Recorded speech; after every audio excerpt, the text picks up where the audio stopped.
USA was it? USA. That's in New York. Hi kabayan! Kumusta kayong lahat? Nandito ko ngayon sa Niagara Falls, Canada. Ito ang pinakamagandang falls sa buong mundo. Dinadayo ito ng iba't ibang bansa para matunghayan ang napakagandang falls katulad nito. Sa kabila nun ay sa kabila ay New York, USA.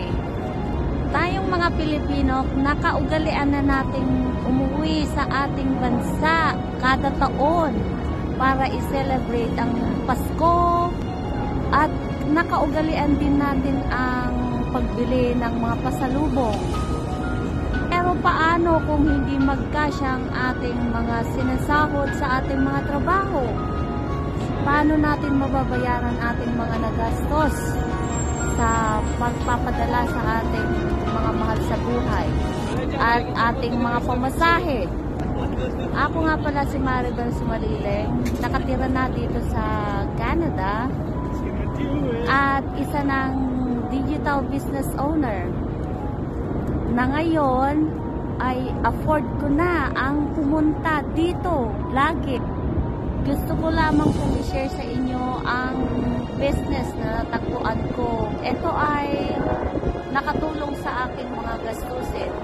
Dati-dati sobrang nag-aalala ako sa mga bayarin ko.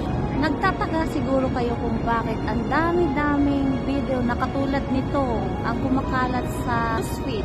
Ano nga ba itong video na ito? Ito po ay isang attraction marketing. Itong business namin ay meron kaming system na napakaganda.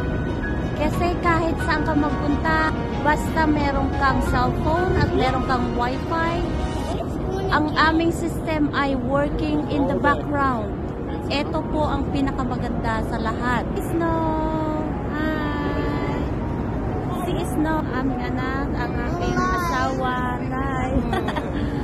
So, kabayan, kung ikaw ay may malaking pangarap sa iyong pamilya, subukan mo ito, silipin mo itong aming business. Lagi niyo pong tatandahan, habang may buhay, may pag-asa. Manalangin po tayo lagi sa Panginoon na tayo ay gabayan. Yun lamang po. See you in the inside. Bye!